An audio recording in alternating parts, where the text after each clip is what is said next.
Welcome to Bite at a Time Books, where we read you your favorite classics one bite at a time.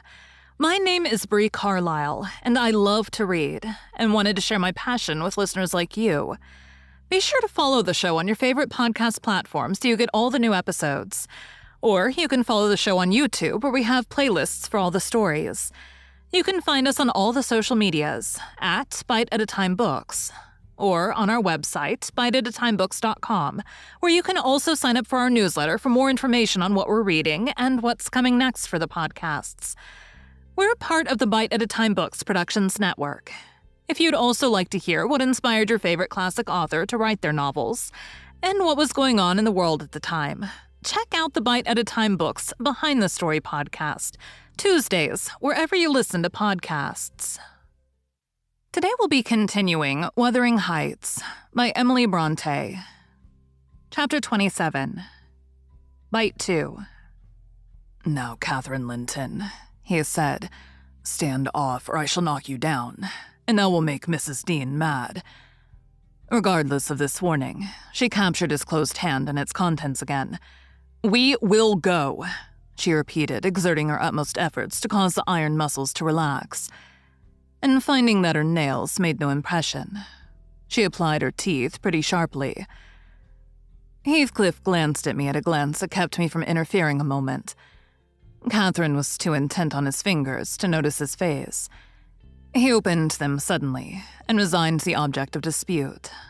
But ere she had well secured it, he seized her with a liberated hand, and pulling her on his knee, administered with the other a shower of terrific slaps on both sides of the head, each sufficient to have fulfilled his threat had she been able to fall.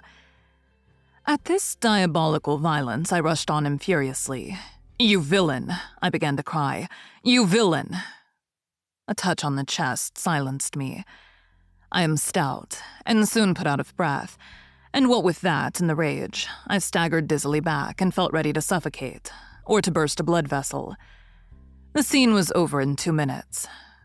Catherine, released, put her 2 hands to her temples, and looked just as if she were not sure whether her ears were off or on. She trembled like a reed, poor thing, and leaned against the table perfectly bewildered. "I know how to chastise children, you see," said the scoundrel grimly as he stooped to repossess himself of the key, which had dropped to the floor. "Go to Linton now, as I told you, and cry at your ease. I shall be your father tomorrow. All the father you'll have in a few days, and you shall have plenty of that. You can bear plenty. You're no weakling. You shall have a daily taste if I catch such a devil of a temper in your eyes again." Cathy ran to me instead of Linton, and knelt down and put her burning cheek on my lap, weeping aloud. Her cousin had shrunk into a corner of the settle, as quiet as a mouse, congratulating himself, I dare say, that the correction had alighted on another than him. Mr. Heathcliff, perceiving us all confounded, rose and expeditiously made the tea himself. The cups and saucers were laid ready.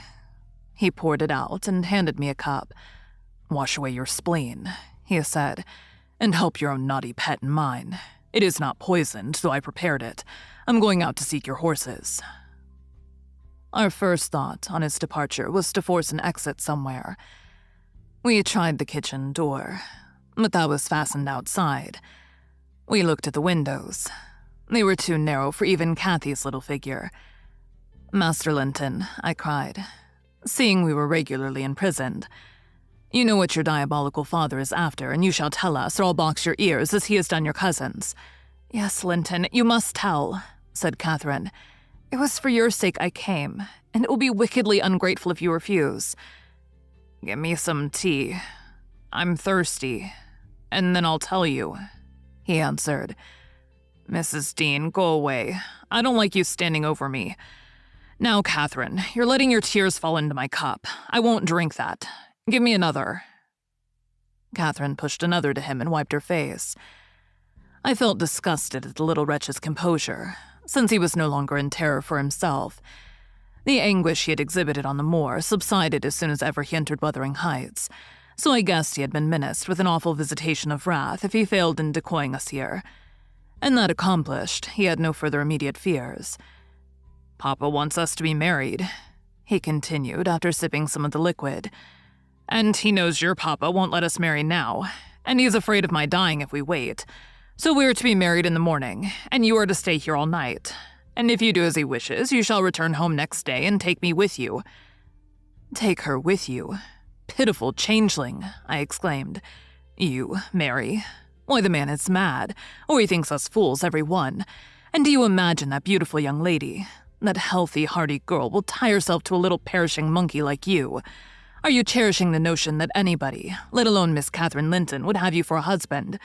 You want whipping for bringing us in here at all, with your dastardly pulling tricks. And don't look so silly now. I've a very good mind to shake you severely for your contemptible treachery and your imbecile conceit." I did give him a slight shaking, but it brought on the cough, and he took to his ordinary resource of moaning and weeping, and Catherine rebuked me. "Stay all night? No," she said, looking slowly round. "Ellen, I'll burn that door down, but I'll get out." And she would have commenced the execution of her threat directly, but Linton was up in alarm for his dear self again. He clasped her in his two feeble arms, sobbing, "Won't you have me and save me? Not let me come to the Grange? Oh, darling Catherine, you mustn't go and leave after all. You must obey my father. You must." "I must obey my own," she replied, "and relieve him from this cruel suspense. The whole night? What would he think? He'll be distressed already. I'll either break or burn away out of the house. Be quiet. You're in no danger, but if you hinder me, Linton, I love Papa better than you." The mortal terror he felt of Mr. Heathcliff's anger restored the boy to his coward's eloquence. Catherine was near distraught. Still, she persisted that she must go home, and tried entreaty in her turn, persuading him to subdue his selfish agony. While they were thus occupied, our jailer re-entered. "Your beasts have trotted off," he said, "and... Now, Linton, sniveling again. What has she been doing to you? Come, have done and get to bed. In a month or two, my lad, you'll be able to pare back her present tyrannies with a vigorous hand. You're pining for pure love, are you not? Nothing else in the world, and she shall have you. There, to bed. Zillah won't be here tonight. You must undress yourself. Hush, hold your noise. Once in your own room, I'll not come near you. You needn't fear. By chance, you've managed tolerably. I'll look to the rest."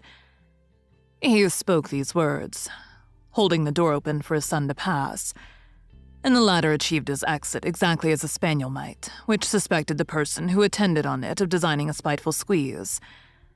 The lock was re-secured. Heathcliff approached the fire, where my mistress and I stood silent. Catherine looked up and instinctively raised her hand to her cheek. His neighborhood revived a painful sensation. Anybody else would have been incapable of regarding the childish act with sternness, but he scowled on her and muttered, "Oh, you're not afraid of me. Your courage is well disguised. You seem damnably afraid." "I am afraid now," she replied, "because if I stay, Papa will be miserable, and how can I endure making him miserable when he... Mr. Heathcliff, let me go home. I promised to marry Linton. Papa would like me to, and I love him. Why should you wish to force me to do what I'll willingly do of myself?" "Let him dare to force you," I cried. "There's law in the land, thank God. There is, though we be in an out-of-the-way place. I'd inform if you were my own son, and it's felony without benefit of clergy." "Silence," said the ruffian. "To the devil with your clamor. I don't want you to speak. Miss Linton, I shall enjoy myself remarkably in thinking your father will be miserable. I shall not sleep for satisfaction. You could have hit on no sure way of fixing your residence under my roof for the next 24 hours, than informing me that such an event would follow. As to your promise to marry Linton, I'll take care you shall keep it, for you shall not quit this place till it is fulfilled." "Send Ellen, then, to let Papa know I'm safe," exclaimed Catherine, weeping bitterly. "Or marry me now. Poor Papa. Ellen, he'll think we're lost. What shall we do?" "Not he. He'll think you're tired of waiting on him and run off for a little amusement," answered Heathcliff. "You cannot deny that you entered my house of your own accord, in contempt of his injunctions to the contrary. And it is quite natural that you should desire amusement at your age, and that you would weary of nursing a sick man, and that man only your father. Catherine, his happiest days were over when your days began. He cursed you, I dare say, for coming into the world. I did, at least. And it would just do if he cursed you as he went out of it. I'd join him. I don't love you. How should I? Weep away. As far as I can see, it will be your chief diversion hereafter, unless Linton makes amends for other losses, and your provident parent appears to fancy he may. His letters of advice and consolation entertained me vastly. In his last, he recommended my jewel to be careful of his, and kind to her when he got her. Careful and kind. That's paternal. But Linton requires his whole stock of care and kindness for himself. Linton can play the little tyrant well. He'll undertake to torture any number of cats, if their teeth be drawn and their claws pared. You'll be able to tell his uncle fine tales of his kindness when you get home again, I assure you. You're right there, I said. Explain your son's character. Show his resemblance to yourself. And then, I hope, Miss Cathy will think twice before she takes the cockatrice. I don't much mind speaking of his amiable qualities now, he answered, because she must either accept him or remain a prisoner, and you along with her till your master dies. I can detain you both, quite concealed here. If you doubt, encourage her to retract her word, and you'll have an opportunity of judging. I'll not retract my word, said Catherine. I'll marry him within this hour if I may go to Thrushcross Grange afterwards. Mr. Heathcliff, you're a cruel man, but you're not a fiend, and you won't, from mere malice, destroy irrevocably all my happiness. If Papa thought I had left him on purpose, and if he died before I returned, could I bear to live? I've given over crying, but I'm going to kneel here, at your knee, and I'll not get up, and I'll not take my eyes from your face till you look back at me. No, don't turn away. Do look. You'll see nothing to provoke you. I don't hate you. I'm not angry that you struck me. Have you never loved anybody in all your life, Uncle? Never? Oh, you must look once. I'm so wretched, you can't help being sorry and pitying me. Keep your F's fingers off and move or I'll kick you, cried Heathcliff, brutally repulsing her. I'd rather be hugged by a snake. How the devil can you dream of fawning on me? I detest you. He shrugged his shoulders, shook himself indeed, as if his flesh crept with aversion, and thrust back his chair, while I got up and opened my mouth to commence a downright torrent of abuse. But I was rendered dumb in the middle of the first sentence by a threat that I should be shown into a room by myself the very next syllable I uttered. It was growing dark. We heard a sound of voices at the garden gate. Our host hurried out instantly. He had his wits about him. We had not. There was a talk of 2 or 3 minutes, and he returned alone. I thought it had been your cousin Hareton, I observed to Catherine.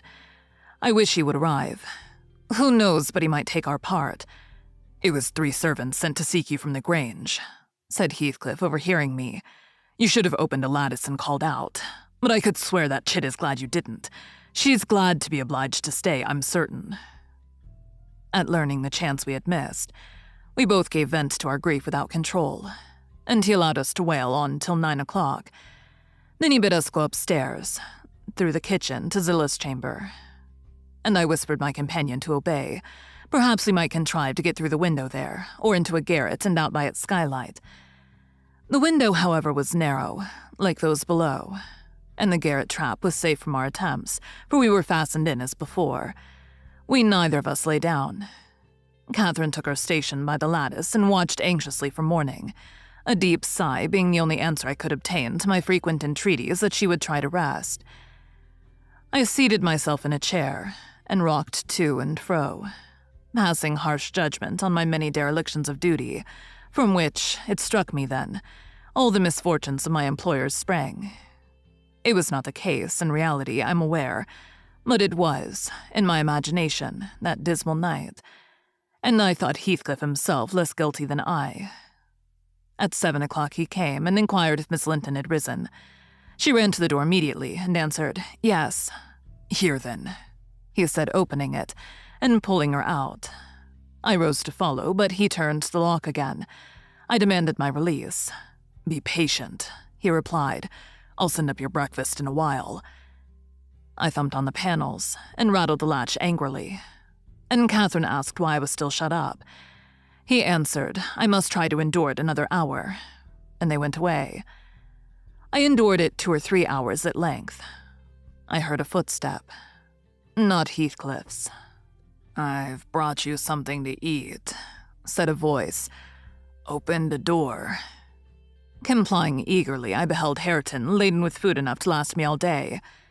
"Take it," he added, thrusting the tray into my hand.